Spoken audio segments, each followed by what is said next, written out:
Hello, Augies Worldwide. I'm Dave Kassler, amateur radio call sign KE0OG, here with another episode of Ask Dave. Today's question comes from John Reardon, KD0RON, and it's a very interesting question.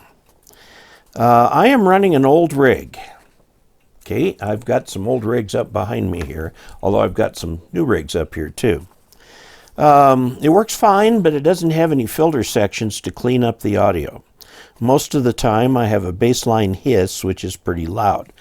On HF, that is true. There is always a hiss. It's called Rayleigh noise, and it's sort of the summation of electron activity in the front end of your radio, which usually has a noise figure of 11 to 15 dB, which is not good. But it's HF radio because that noise figure is below the band noise. There's band noise. What you're hearing is band noise. It's sort of a sum composition of lightning strikes all over the world, ionospheric disturbances, so on and so forth. HF is noisy. It's got this hiss. It's white noise, sort of white noise. It's really noise, but it is there all the time. Most of the time I have a baseline hiss, which is pretty loud, yes. Some of the rigs, the newer rigs, are quieter inherently because mixers and IF stages each add noise. It's just the nature of the game. You're dealing with electrons. And when an electron moves, that's a current. And electrons move even when we don't want them to. I see that many of the newer rigs have a DSP or digital signal processing section to push down the noise and bring up the voice. It's not really why they're there, but that's close enough. They're there to remove what's called non-coherent signals. A coherent signal is one that as you go through the signal, there's some relation to what came before. It's sort of like when you're listening to speech. When you're listening to my voice, you have an idea of the pitch, the cadence, the quality, all of these kinds of things. And so it's a coherent signal. Uncoherent signals are random noise, okay? And the way these filters work is to look for coherent signals and pass those, and to take the non-coherent signals and drop those out. And I actually have a patent in this area, which is for radar signals, but the basic idea is the same. You may notice on your cell phone that if somebody is talking in a noisy restaurant, the noise of the restaurant tends to fade away and you hear the voice of the person talking to you. This is why there's no need to shout into a cell phone in a crowded environment. The cell phone will pick your signal up just fine, and you don't need to shout. It'll cut out all that extra noise. Cell phones are extremely advanced audio processors. Okay, many newer rigs have DSP, which is digital signal processing, section to push down the noise and bring up the voice.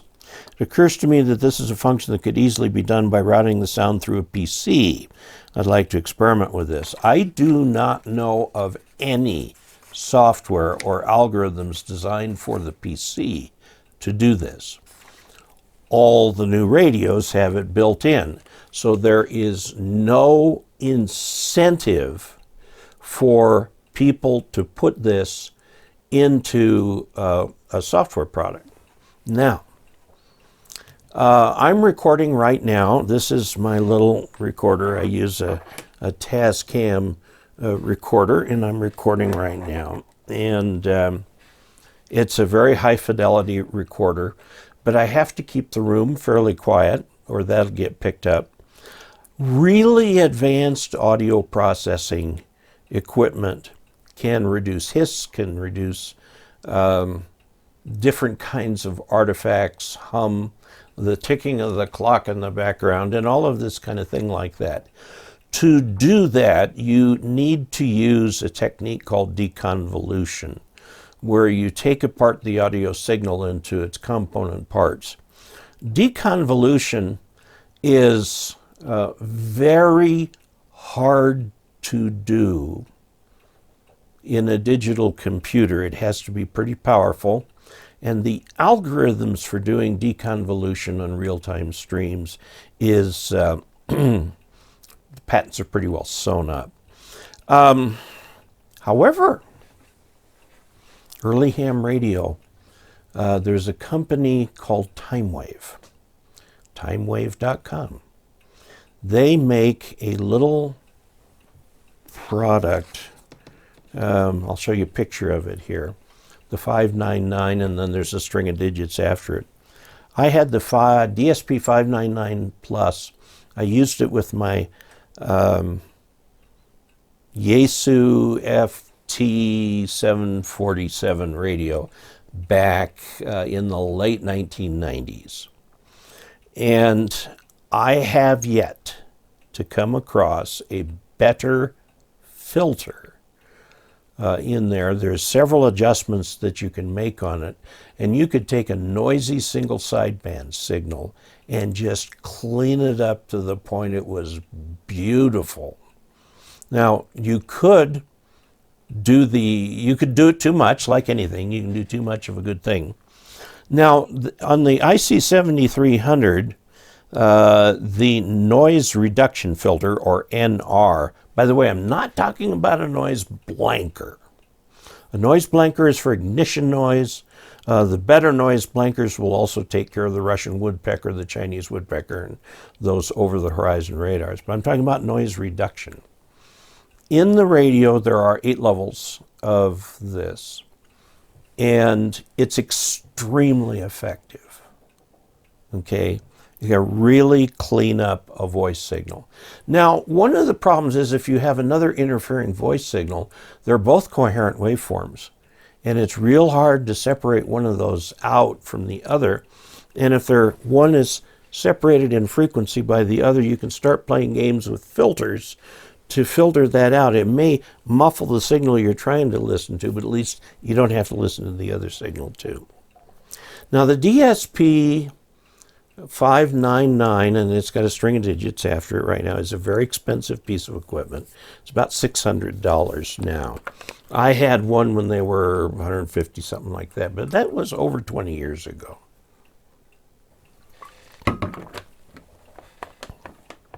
So you can still get them. They're very much available, and you can use that with your old rig, and you say, wait a minute. If I'm going to spend that much money on a piece of equipment, why not spend just a little bit more and get an ICOM 71 or 7300? And I think it's a very good question to think about, because you get all this other modern stuff with brick wall filters and the magic of DSP. Okay. Now, he mentions here he does that routing for HF fax and RTTY reception. Okay, the fax would be like weather fax and so on. RTTY is, there's a lot of commercial RTTY that shortwave listeners would go after, like news and things like that.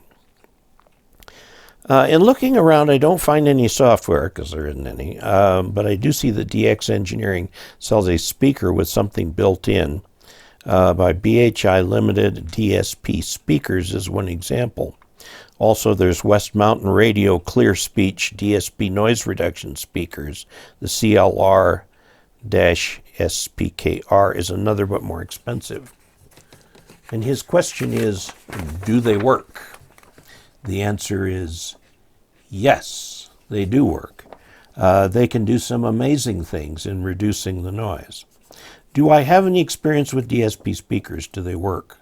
Are they worth it? The experience I have, I prefer HF operating with headphones. So the speaker is not something that's ever interested me, because I've got all the QRM from the room. The dog barking, something happening, the neighbor next door playing basketball, whatever it may be.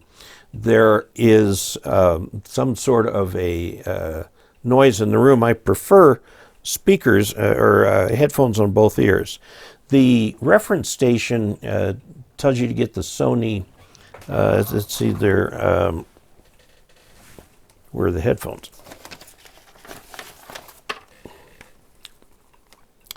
These are the MDR 7506 Professional Studio. These are studio monitor headphones, and they're outstanding. They're only about $100, and so I plug that right into the front of the radio and just use that. I am at the point where I just use the mic that came with the radio. It works just fine. Someday I'll hook up my headset, but the problem with the headset is that it needs some audio equalization to really work properly on HF. Okay, so let's get down to some of the answers. Can I recommend a DSP software product? No, I can't. I don't know of one. Okay, I have done signal processing on my videos. Noise reduction is not part of what you get with Audacity or something like that. You have to pay hundreds of dollars for a piece of software that will clean up noise because it does the deconvolution of the coherent signal with the non-coherent signal and makes it work. The DSP filters take a little bit different approach. Okay, I use Audacity, which is non-real time. All of the stuff that you use for making videos non-real time, you can buy what they call just equalizers. That's only one of the many functions you can do. You can buy real-time audio equipment that will do that. However, it's extraordinarily expensive. Just get a 7300 and save some money. One of those DSP speakers, I would say the West Mountain Radio, MFJ has one. There are a number of them out there. Just get one that's in your price range and see if it helps with the problem. The hiss should go away. And you'll have a much quieter channel. But now you've got to be a little different because CW is a constant tone, and some noise filters will filter that out as an unwanted signal. So you need to tell it you're working CW so it doesn't filter out that constant tone because it'll think it's a heterodyne. Okay. It looks like another alternative is to use a QRM eliminator with phasing antennas. No. What that will not cure the hiss problem. It will not cure, it will help cure some of the local noise problems. It's a lot of work. That approach has not a real good reputation. It works only under very specific circumstances. And that will eliminate the local noise. The cost is about the same for the QRM or the DSP units. You want the digital signal processing. Okay, the static is everywhere. Yes, that is HF. That's HF. What you're hearing, static is the HF component of a lightning burst somewhere in the world. When you have a lightning storm near you, it'll just obliterate the band, and you should be off the air anyway because for safety reasons. Okay, just don't know if a QRM unit would get the job done. That QRM eliminator from DX Engineering, I would not recommend. Since I can't keep laying out $300, see older rig, to try something, opinions and recommendations from Other Hams Matter. Well, he says Other Hams Matter, so please feel free to comment. Comment on this for other solutions that have worked for you. But I would recommend one of those DSP speaker units. Find one where you can plug a headset into it if you want to plug in a headset. Find one that has adjustment knobs on it so you can adjust various parameters that are used in that. My DSP 599 Plus had several knobs on it, and you kind of tweak back and forth just like you do an antenna tuner until you get just the right level. And I got to tell you, I fell in love with that little thing. I was disappointed when I got the Ten-Tec radio. The Ten-Tec Jupiter replaced that radio. I got it in about 2000. And the noise filter on it, the noise reduction, was nowhere near as good as that. I'm still not sure that the 7300 is as good as that. But remember, and this is very important, if there is an interfering signal and you take it out with your little outboard audio processor, that does not impact that a strong signal can come in and capture the receiver's AGC. And thus your signal goes down in level while the receiver tries to cope with the loud signal. So what you need to do is, if you put that, the DSP is done at IF.